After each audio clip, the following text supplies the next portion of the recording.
Hello everyone and welcome to a new video from your Overwatch. I'm Eddie the Chump and today we'll be covering Hammond's release to the live server, which we just found out is going to happen on the 24th of July, so next Tuesday, which makes him playable to console players for the very first time, and in doing so have Blizzard just teased that the Summer Games event will also go live on that date as well. Hype mode engaged! Plus we also talk about how Blizzard are seriously buffing skill with Hammond's likely release patch, despite some concerns to the contrary, and rounding out the video by respectfully covering the Dallas Fuel effect story from the last few days. There's a lot to get through, so let's just get started. Right, well, around 7 PM BST today, Blizzard released this teaser video for Hammond. Beware of small mammals was the tagline, but if we take a closer look at the release tweet just for a moment, we can see Hammond, sure, but what map is that in the background? That looks suspiciously like a Rio type environment. And you know what that could likely also mean? Lucio Ball. This shot looks to me at least to be from the same background as last year's Summer Games, just from a different angle. Both have the same palm trees, the only thing you cannot see directly is the Lucio Ball Stadium. That's placed much closer to the city, so this shot being from further away makes me think it's still there, just out of our view. So what are we to make of this? Is Summer Games 2018 going live with Hammond next week? Surely if that is the case, Lucio Ball is also making a return, along with a competitive version with its own ranks. Are we going to get a new minigame as well? Could they evolve Lucio Ball to have a World Cup themed tournament mode? God, I want all of these things. Now the previous year's events went up in early August. The 24th is a bit early for that, but as of late, Blizzard have been extending the length of events, especially repeat ones, to give people time to play the rotating brawls and get all the skins. Usually they've done that by extending the ending date. Perhaps with this one they're just running it extra early instead. Or maybe Summer Games goes live when Hammond comes to competitive 2 weeks after that. That would be the 7th of August, perhaps more in line with what they've done previously. All I know is that I'm hype and I can't wait to see what the skins look like. I bet my house there's going to be new skins, as well as a fresh opportunity to get your hands on the previous years if you missed them. They're mostly themed around sport, as we know, with some great ones being Tracer's Track and Field and Genji's Nihon, and of course Widow's Cote d'Azur, Grillmaster Soldier and Lifeguard McCree being highlights too. Now there has been some talk of the skins, or perhaps even the whole event, being somewhat World Cup inspired. And as I've said previously, if that turns out to be true, Tracer needs an England kit, Jeff. It didn't quite come home this time, but I can still pretend. Widow already has a tricolour one from the first year. They don't need another one, they just won the World Cup. Is that sour grapes for me? I can't tell. Whatever the case, I want all the things. Give them to me now. The next thing we're going to cover, following on from yesterday's meta discussion by Fredo, is the range damage patch that will very likely accompany Hammond's arrival in Overwatch. There has been some concern about Blizzard moving Overwatch away from traditional FPS skill sets as of late by implementing new heroes that are predominantly ability based, and Hammond, despite requiring a lot of skill himself, is no exception. Are they indirectly nerfing skill? Is a video that we ourselves made talking about this very subject. Well, here's the thing, we don't think people are really ready for what the new McCree is going to be like post patch. On the PTR, he is a ranged monster. It's basically like having another sniper in some context. They've finally given him the deagle I always wanted them to. Kind of. He's going to be able to 2-tap headshot squishies at much further range than he can do on live currently. It's like 30 meters out, and the effect on the game of that cannot be overstated. Even at 40 meters out, it's a 3-tap to the head for 200 health targets. A lot of his improvement has to do with opportunity cost. He has 6 bullets. On live, there's scenarios where killing a Pharah requires him to hit her perfectly, especially when she's being pocketed by a Mercy. If she is being pocketed, there's times where it's not even possible for him to kill her effectively because of that healing. Well, his new range allows him to melt through a Mercy pocket at previously unheard of distances. His burst will be much more relevant in way more scenarios, creating new opportunities for him. It won't be a case of,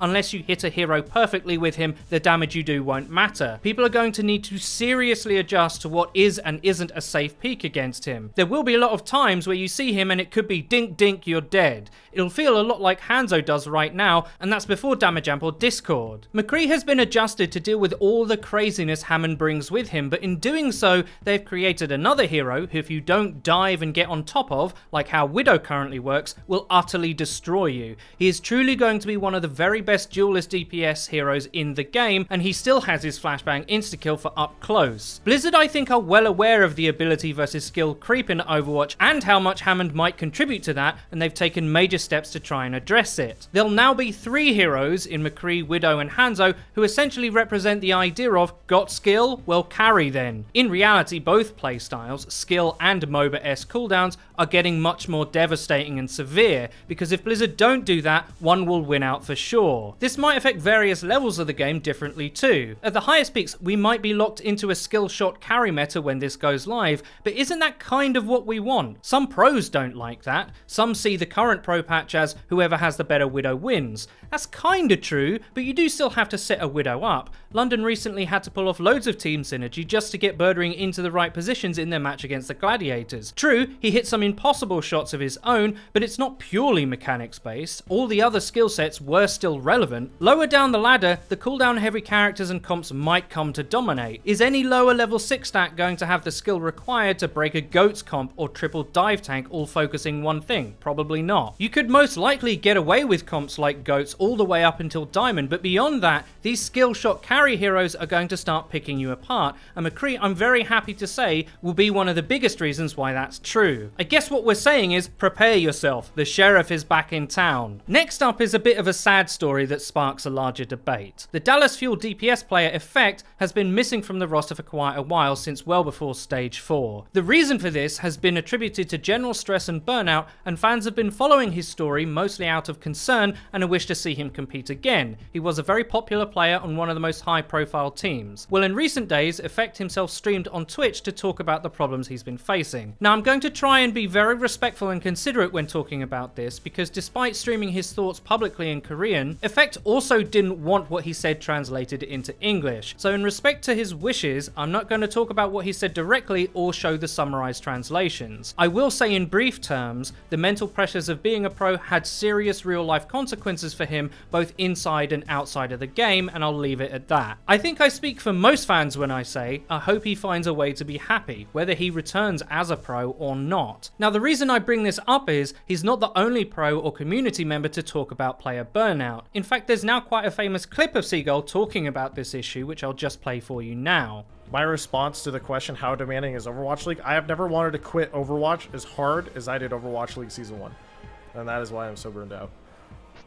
So Seagull, a fairly easygoing personality by most accounts, has never wanted to quit Overwatch as much as he did during Season 1. To me, that says the pressure of playing so many games in such a long regular season, particularly in a struggling team, as Dallas Fuel was at the time, can really take its toll on players. In addition to this, Robin311 on Twitter, who regularly translates Korean scene information for the English-speaking audiences, commented on the mental side of being an Overwatch pro after Effect's stream. In a larger thread about what it takes to be a pro gamer, and how he's observed both Korean and Western players succeed and failed, he said, Overwatch at the highest level is a mentality game. Mental fortitude is the largest factor deciding whether you can be a pro long term. And when you overcome this last hurdle by learning to differentiate between medicine and poison, you will then be able to reach the best stage. I think it's reasonable to say that when under extreme pressure, like these Overwatch League pros often find themselves, it can be hard to tell the difference between what's constructive messaging to take on board and what isn't. For our small part, we can understand that being a public-facing figure of any sort will bring with it a certain amount of negativity, deserved or not. A factor I don't think a lot of people take into account is just how young a lot of these players are. Most of them are teenagers or in their early 20s. Robin311 himself talks about their lack of experience in handling this kind of environment. If you think back to our interview with XQC when he left the Fuel, he was very open with admitting he was totally unprepared for some of the demands that would be made of him as a professional. So what's the answer to all this? Well, the Dallas Fuel have tried making extra use of support staff, even consulting with sports psychologist Don Kalkstein, who also works for the Dallas Mavericks to try and help players through the difficulties they may be facing. Having that clinical infrastructure is certainly something that needs to be in place, although in Effect's case, he won't have been able to take advantage of that because he went back to Korea. With all of these things, it's a player-by-player and case-by-case kind of situation to be handled by professionals. No two players are alike, obviously. I expect the league and teams to continue to make all the provisions they can moving forward to safeguard their players' mental health. It is a real shame that we might have lost one of the game's best DPS players, but as I said earlier, I really hope Effect gets the help that he needs. His health is way more important than the selfish desire to see him play in the league again. I know that this is a bit of a sad subject, but it is an important topic to discuss. Pro players are human beings too, after all. Let me know what you thought about any of the subjects in today's video. We'd be really interested to hear your feedback. If you never want to miss another video of ours again, please click the bell icon next to the subscribe button on our channel to join the notification squad. You'll be in great great company. And finally, please follow the Your Overwatch Twitter. It's where you can find updates about new videos and other cool stuff. I've been Eddie the Chump, and until next time,